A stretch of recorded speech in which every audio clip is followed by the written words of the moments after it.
Good morning, everyone. If all of us in this room were malnourished when we grew up, we may not have been here. Some of us may not have survived the childhood, and most others would have an intelligence that is lower than what is required to see us through the school, and surely not to get into ShivNadarUniversity. But we escaped, and millions of children in this world but are not so fortunate. When I was younger, I was really famished. I wasn't like what I am today. And on seeing me, one of my earlier photographs that you see here, somebody said, you really look scrawny and famished. Did you grow up in Ethiopia? And I said, growing up in India would have been a more appropriate exclamation because the malnutrition levels in India are much higher than that in Ethiopia. Of course, children in Africa are malnourished. Very large number of children in Africa are malnourished, and this is one of the better photographs, but if you Google, you would see large number of starving children in Africa. That's pretty well known, but what is not well known is that in India, the numbers of children who are malnourished are much, much higher. The levels of malnutrition are almost twice that in Africa. For example, 15% of children in India are wasted in the first 3 years of their life as compared to 7% in Ethiopia or Nigeria. Now, why does this happen? India is one of the fastest growing economies in the world. We are a food replete nation. We have very, very stable governments and democracy that we are very proud of. As opposed to that, many countries in Africa have unstable governments, struggling economies. HIV has wiped off large populations there. How does India pull off this dubious distinction still to have higher levels of children's undernutrition? This is something that had bothered us for a long time, and like other healthcare professionals earlier in life, I went with the belief that it is largely a problem of ignorance of families, right? Families do not know what to feed their children because in general the country has enough food, and once they know what the children need to be fed, how to feed, and how many times to feed, etc., the problem will be solved. And I was involved in large-scale programs that intended to do just that, to inform families on what to feed, and how to care for children. Didn't really work. Last few years, when we started our clinics in southern Rajasthan, we were really frustrated by this whole nutrition education approach. There wasn't enough nutritious food in the households. Mothers just didn't have enough time to take care of their children with all the back-breaking tasks that they were doing. And as a result, you could see that the mothers and children were also malnourished. We saw a large number of women who came to our clinics were themselves malnourished. And that's when we started this exploration that I'm going to share with you a bit today. In the year 2006, in the last decade, World Health Organization assessed growth patterns of almost 8,500 children across 6 cities in 5 continents of the world. They measured the growths and weights of children across the first 3 years, and what they found, this is what they found, that a child, whether he's born in Accra in Ghana, or City of Davis in USA, or Oslo in Norway, or Muscat in Oman, the growth patterns were similar, absolutely similar, which means that there is absolutely no difference between the growth potential that children have. Children everywhere in the world have similar growth potential, provided certain conditions are met. And what are those conditions one needs to better understand? It's definitely not the genes that is restricting Indian children to remain shorter and thinner. So, can India produce a Magic Johnson? You know who this guy is? Satnam Singh, the first NBA player who is in fact a few inches taller than Magic Johnson. So yes, India can have people who grow as well, who are taller, who are stronger than children anywhere else in the world. Then what is it that explains the differences?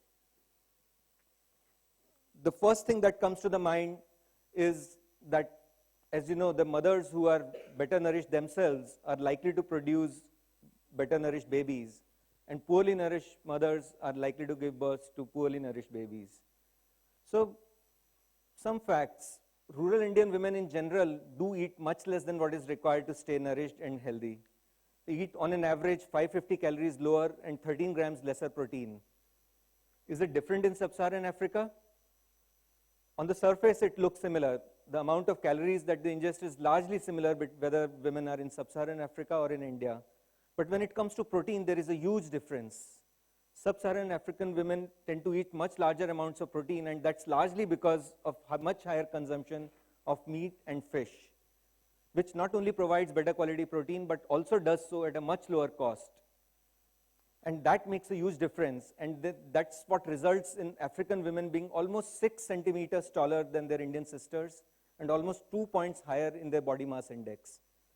What does this really translate into?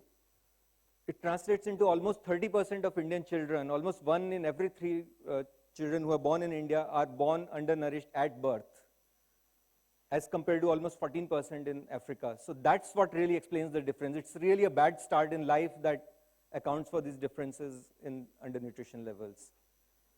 But hold on, it's not the only thing, because a large number of children also become malnourished after they are born.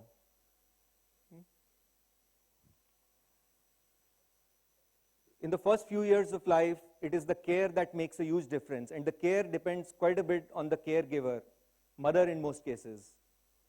And it's the mother's own ability to care for their children and for themselves that makes a huge difference in the first few years of life. Are Indian women less empowered than African women to take care of themselves and their children? It seems so. 3 very eminent gentlemen, Dr. Ramalinga Swamy, Dr. Urban Johnson, and Dr. John Rode, representing different continents, but combined by their interest in children and their experience of having worked in India and Africa, tried to answer this question in the last decade. And what did they conclude? They said that women in Sub-Saharan Africa in general enjoy much greater opportunity and freedom than women in South Asia. They said that subordinated millions of women in South Asia neither have the knowledge, nor the freedom, nor means to take care of themselves and to act in the best self-interest of themselves and their children. Since then, there has been much more empirical evidence on this issue. World Economic Forum analysis repeatedly, year after year, puts Indian women much lower than Sub-Saharan on equalities in opportunity to education and for opportunities to work and earn. So to sum up, children everywhere in the world have similar opportunities to grow. They have similar potential, but what really matters is whether their mothers are equally well nourished, do they receive a nurturing and caring environment in the first few years of life, and their own ability to go out in the world and to work, earn, and to get educated. That's what really makes the difference. So at this stage, people often ask that what is it that we can do? And to you as young students, I would say that just go out in the world, go stop by at the nearest construction site, look at the child of a woman laborer who is there and check what has he eaten, who cares for her when the mother is working and constructing homes, what has the mother herself eaten in the past 24 hours. Go to a village if you have time and see what care does the child receive when the mother is out collecting firewood. Go also see places where there is a nurturing environment and children are well cared for.